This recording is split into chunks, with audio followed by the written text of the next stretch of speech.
All right, guys, welcome to another episode of Pursuit.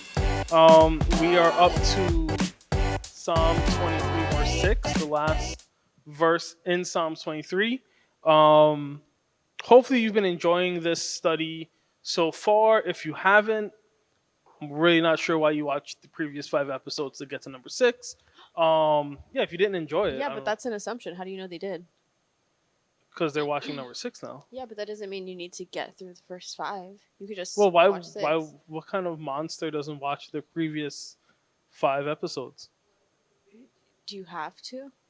I mean, how you gonna talk If about you verse know the 6, verses. but they don't know what we said about the verses? So like, if we reference something we spoke about, they Yeah. are gonna be like just totally in the dark. Yeah, well then at that point they can go back and reference the episodes, but you're just assuming that they have already previously watched them.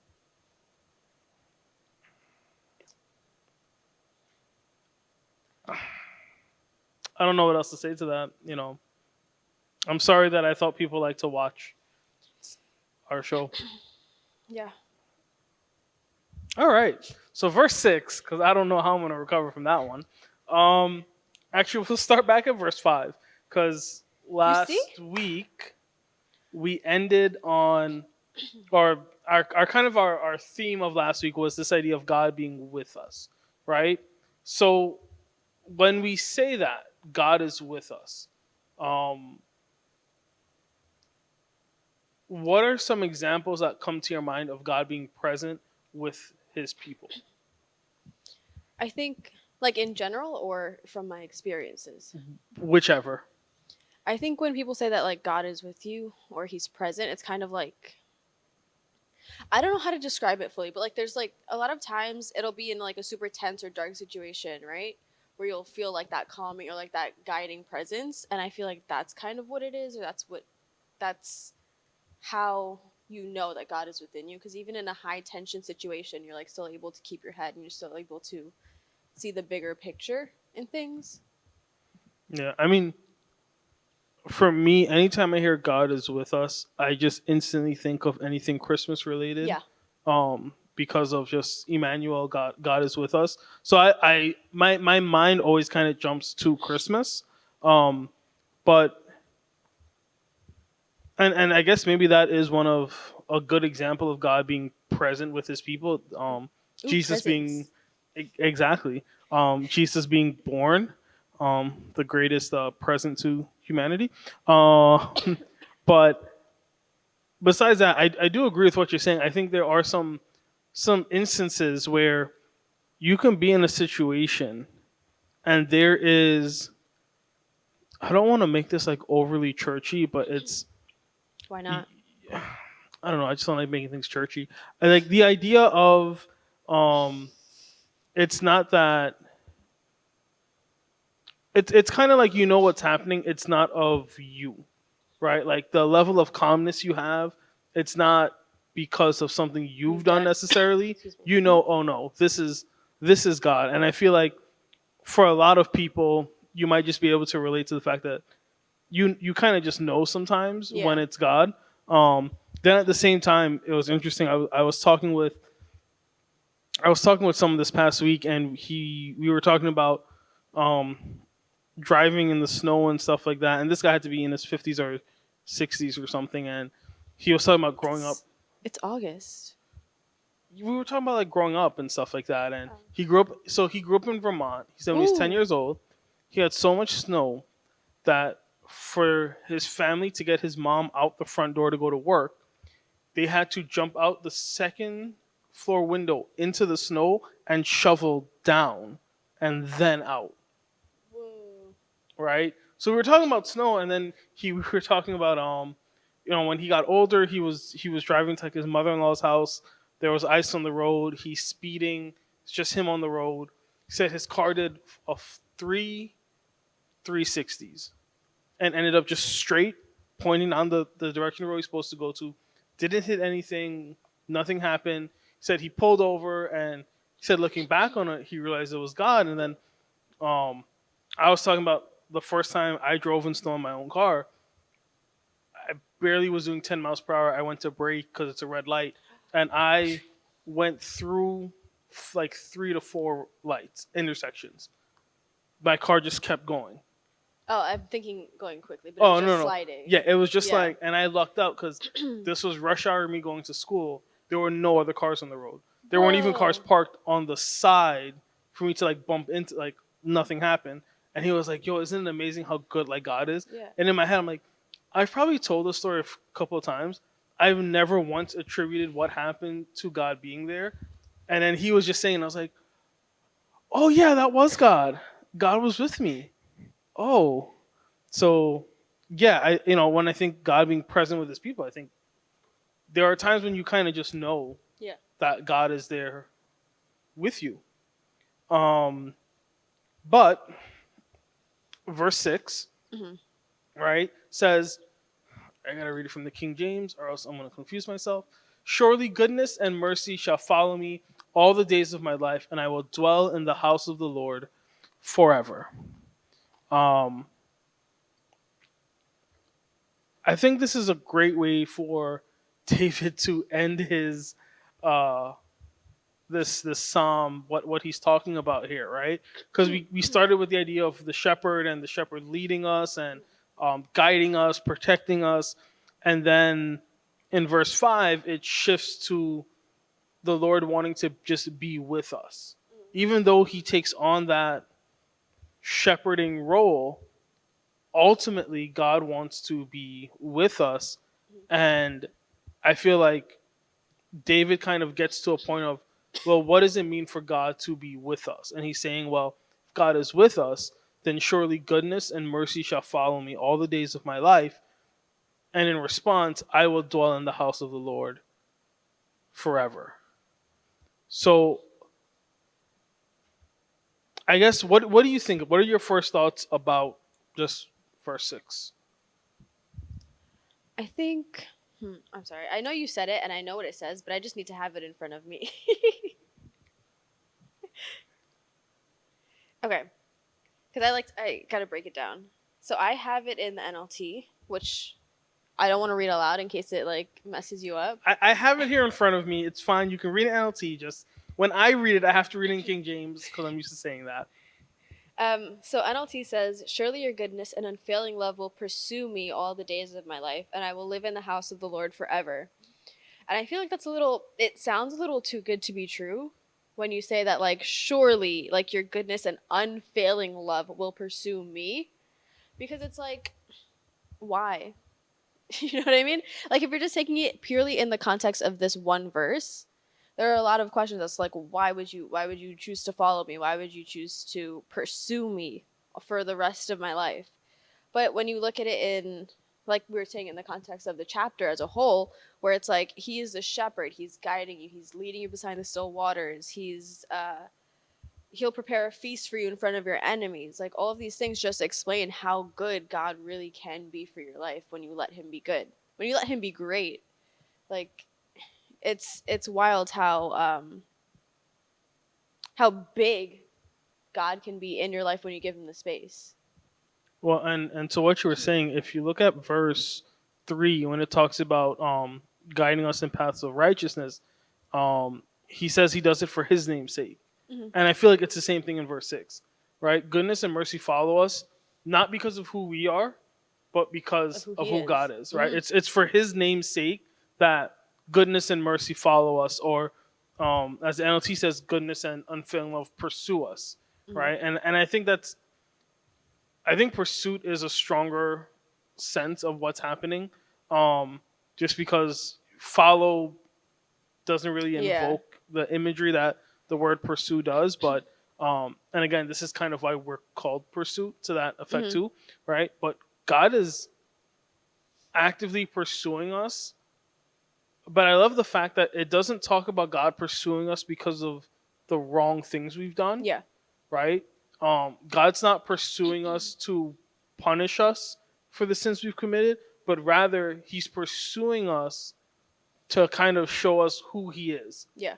That His goodness and His mercy, His unfailing love, that's what He wants to shower us with, right? And I think a lot of us, we often have sort of like a combative relationship with God because I think I think the default setting when someone requires a high standard of us is if we're not meeting it. Mhm. If they're pursuing us, it's not to um, do something good, but rather it's to chastise us and discipline us. Hey, you messed up.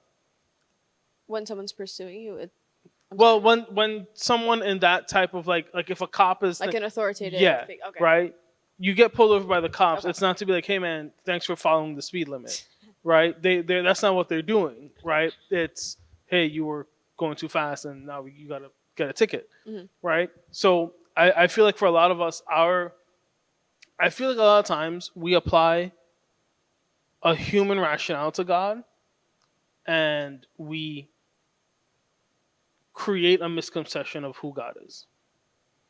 Okay. Because we're applying him to our standards We're applying versus. our standards to who He is. Okay. Yeah, because if we apply His standard, it would make sense. Yeah. Yeah, I think I said that right. But yeah, and again, I think that's one of the great things about this verse, right? Is this idea of goodness and mercy. But then David also says, "I'll dwell in the house of the Lord forever." What do you take that to mean? Like just that one portion of the verse. Yeah, I mean, whether it's just isolated or within the context of the chapter, just when you hear that, I Mhm. will dwell in the house of the Lord forever. What's going through your head? It's kind of like a sense of comfort, I guess, because like I'm dwelling in my father's house. Like you, like this is where you belong. This is where you were placed. Well, not necessarily placed, but this is where this is the home for you, right? So when he says I'll dwell in my father's house forever, it's like it's you can find rest. Like whenever you come back home, it's always like a breath of fresh air, like right? Like we were talking before when with the other verses where he says in verse 4, even when I walk through the darkest valley, I will not be afraid, for you are close beside me. You protect me and comfort me, right? Excuse me. And then it's like when you come home, that protection and that sense of comfort are just surrounding you and enveloping you because that is his house. That's where he resides. Yeah, and the only thing I would add to that would be that when I think of being in anyone's house, Mm-hmm. um, there's always like house rules, Okay. right?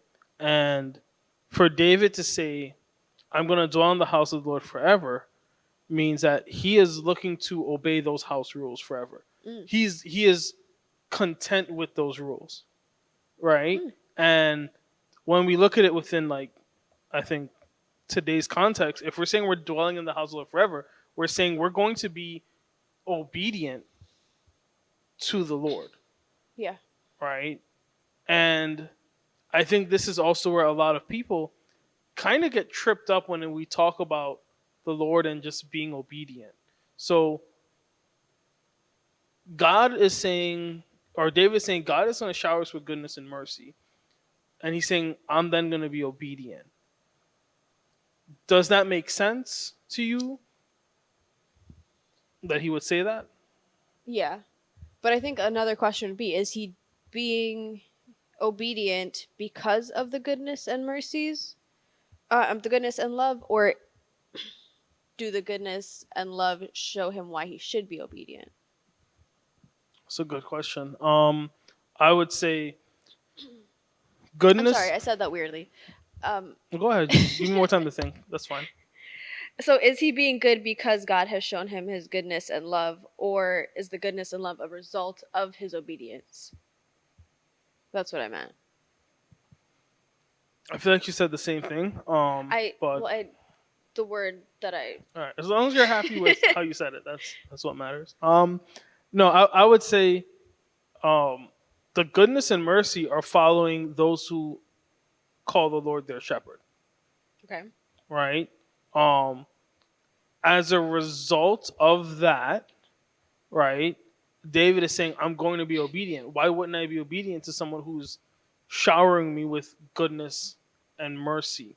Um, I mean, think about it, right? It says, surely goodness and mercy will follow me all the days of my life. Mm, That means even back in verse 4, when you're walking through the valley of the shadow of death, goodness and mercy are following me, Yeah. right? So what I think is so, I guess, interesting about our, like, the Christian faith is that we often talk about going through hardships and struggles and things like that, yet and we talk about God being there with us, right? And I think we talk about God being there with us in the sense of yeah, he's going to protect us and he's going to see us through it. um Yet David kind of adds on to it, saying, yeah, he's going to see you through it, but with his goodness and mercy. Mm. It's not just you're going through a hard time and he's going to Be get you there. through it, Yeah. like barely get you through it. No, no, it's saying he's following you with goodness and mercy, Mm. right? And I think that's changes the relationship we have with God if we believe that, if we hold true to that, because now it's not just I'm following this, um going back to the example of a cop and things like that. I'm not following someone just because they have authority over me and they're lording it over me. I'm following someone because I trust them. Yeah. They've. It's like you haven't given me a reason not to trust you, or not to follow you. Because a lot of times it's like the times where you do doubt it or you do question it and you do your own things, you kind of figure out why you shouldn't. No, definitely. I mean, and I think that's where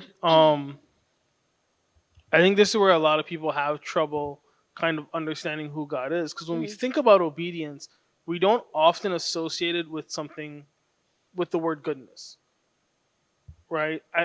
I mean, goodness is not the first word that pops into my head if you talk about obedience. Hmm. Um, at least when it comes to people. I mean, if we're talking about dogs, yeah, you're gonna say like you want your dog to be obedient. All of a sudden you say good boy or whatever, but I don't know why I said that. I really don't. Like, as I was saying, I was like, why am I saying this? Um, but anyway, when we talk about obedience, we normally don't think of the word goodness. Um, Yet David is associating these two concepts together. Yep. Um, and I think that's, again, just a great thing, because he's showing us it's not just that we're obedient because God is this all powerful person who can either send us to hell or send us to heaven. That's not what the obedience is for. It's because you have that relationship with God, Hmm. and now you trust Him. So as a result of trusting Him, you obey Him. Yes. I thought you looked like you wanted to add something. Oh no.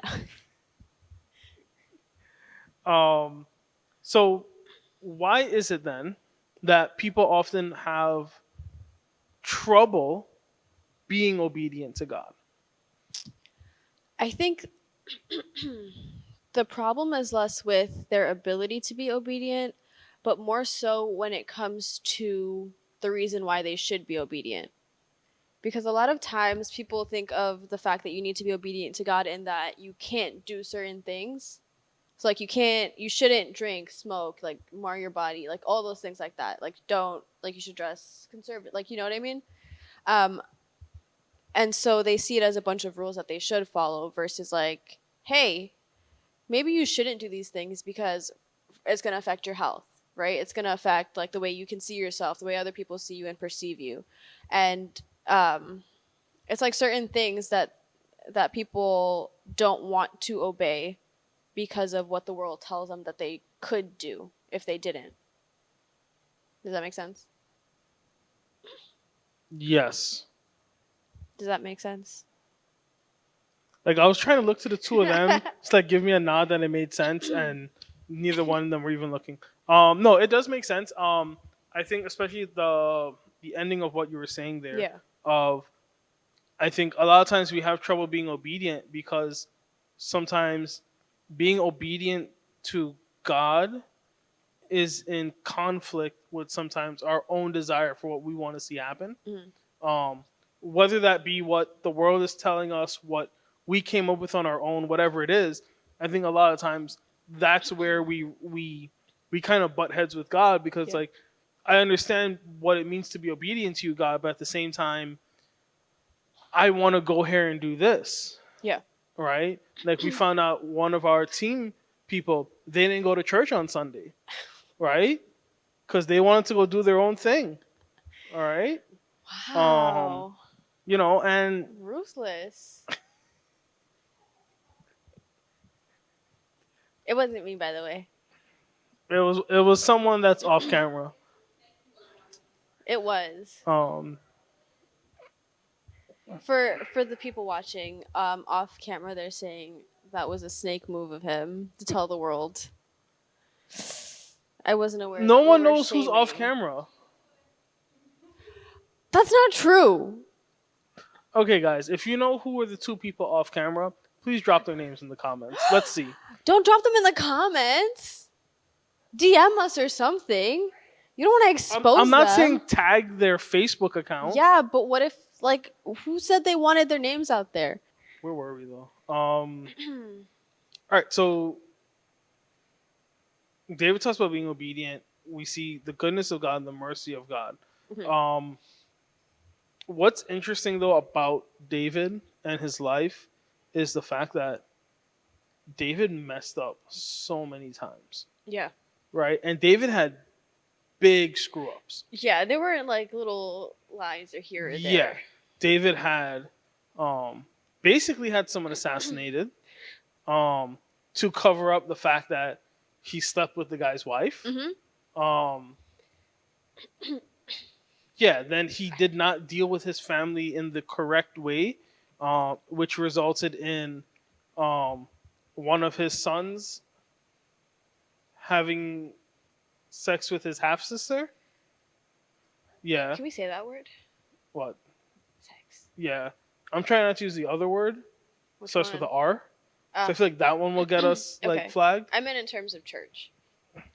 When God created sex, so I don't know. yeah. David So sins. with David and all his mistakes, right? I think there is something, or one kind of final thing to take away from what he's writing here in Psalm 23, Mhm. right? Despite the fact that he made all these mistakes, Yep. right? To me, when he writes this, there is a level of confidence that surely, right? You're saying surely, right? I think one of the other translations I have open here says, certainly Mhm. goodness and mercy will follow me all the days of my life. So he knew with confidence that God's goodness and mercy are following him. God's goodness and unfailing love are following him, despite all of his shortcomings and all the times he was disobedient, right? How do you respond to failures in your relationship with God? I think, well, I don't think, I know. A lot of times when I know that I've fallen short, it's easier for me to like drift away and kind of, I don't want to say lose the relationship, but weaken it, I guess, in certain ways, because it's like with anything, like when you're when I fail, I feel as though I haven't done what I could have done, right? Or like what I should have done. And so therefore you don't want to like embrace that conversation with yourself or with whoever you failed, because then it's like like you don't want to I don't want to disappoint people, right? But it's like with God, you can't disappoint him necessarily, right? I mean, you can, but like, but when I'm talking about failures in terms of like tripping up or like making a mistake and like maybe, you know what I mean, like little things here or there that you can kind of make bigger things in your head when you think about it. So when I'm watching a show in which this guy and a girl are in a relationship, and it's like a secret relationship, even though they have no reason for it to be a secret. Okay. And the girl's like, okay, we're gonna meet these new set of people, just like let them get to know us first, and then we'll tell them we're in a relationship. Okay. Everyone's like, yo, so do you like her? That because it's so apparent like that they're into each other. And then what ends up happening is the guy after like a week is like, yo, I can't like hide like my feelings for her. So Mhm. he kind of starts like telling other people in the group like, yeah, I know like we're dating and this and Oh. that. And Did he he tell her before he did that? no. So Don't worry Yeah, about what show this is. I want to know now. I'll tell you afterwards. But basically, what ends up happening is she breaks up with him, even though they're in a relationship, but they're not in a relationship. Mm. And what I found was so funny is they still have to work together, and their jobs. Wait, so she broke up with him because he was telling people that they were dating before she okayed it. There's a little more to it. I don't want to get into all the Okay, details right okay, now, sorry. right? But he messed up. He got mad with her. He said some things he shouldn't have said. Okay. Um, he used some choice words that he shouldn't have used about her, and yeah. So he has to work with her, Mhm. and you can see that he's like broken the relationship, Mhm. right? And every time they're in a room together, like even if they're this close together, like on camera, it looks as though they're in two totally different worlds because he's living in the fact that he knows he failed, Ah. right? And she just wants nothing to do with him. And I think sometimes, as you were saying, it's not that we lose our relationship with God, it gets weakened. I think sometimes we end up like that guy where Mm. we failed in some respect to be obedient or to honor God, honor his word. And somehow, and I don't know when this was taught to me or how it became something that I would think it's that God was like this girl now where like I'll come to church and I'll be in proximity to him, Mhm. but he wants nothing to do with me. Right? Like I have to Ah. like give him time to like process my failure, right? For him to wanna like sometimes and there are sometimes within like, personal relationships, sometimes someone messes up and you have to wait for the person to kind of Cool down a little. to Like extend process it. process it thing. I think again when we apply those human rationales to God, Mm-hmm. we only hurt ourselves because that's not what God is saying. He's not Yeah. saying that I am waiting for you to not he doesn't need time to process what we've done.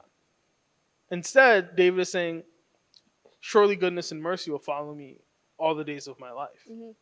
And I think that's one of like the greatest takeaways of this psalm is that despite all of our failures, despite all of our shortcomings, God is still pursuing us with goodness and love and mercy.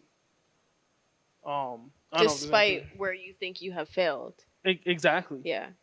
you know, and I think that's amazing. I think one of the greatest things in Scripture is the idea that God simply just wants to be with us, despite who we are. Mm-hmm. Right? God just wants to be with us, and I think for a lot of us, if we would just accept that fact, right? Yes, I've messed up. I've done all these horrible things. Yet God still wants to be with me. God wants to be the shepherd. God wants to pursue me with goodness and mercy. Mm-hmm. And I think that's a beautiful thing. Yeah. I think one amendment I would make to your statement is that God wants to be with us despite who we might think we are. Because a lot of it is like those preconceived notions that you have about yourself versus like what you actually are. Right? So a lot of times where we fall short, we might see it as like 3 steps down, whereas it could really just be one. Okay, I'm fine with that amendment. It passes. I wasn't asking for approval.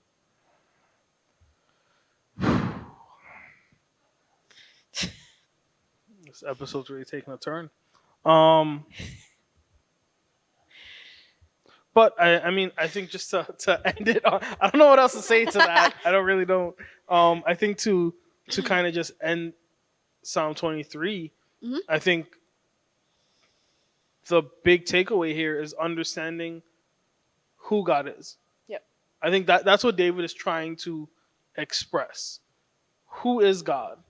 He's our shepherd. He's looking to pursue us with goodness and mercy all the days of our life. So if you're going through some really dark times, if you're going through some just a horrible season in life, right? If you continually rely on the Lord to be your shepherd, he's going to follow you with goodness and mercy. The only thing I would add to it, and I'm going to say something dangerous that David doesn't say here in the Bible, Ooh. is let God catch you with goodness and mercy, right? Because if he's pursuing, that means you're running and he's chasing behind. Allow him to catch you, right? Like, don't just keep running from his goodness and mercy, Yeah. right? I'll allow yourself to experience the goodness and mercy of God, and I think you'll begin to understand who God is on a whole new level. Anything else you want to add before we wrap it up? Yeah, it's not an amendment, but once you can really truly live in the goodness and mercy of God, I think that's kind of like when you kind of reach your peak with him, I think. When you can let his goodness and mercies kind of overtake you and show you where it is that he wants you to be. Yeah, we need Hmm. to get that on a T-shirt. Just yeah, Yeah. Period. yeah.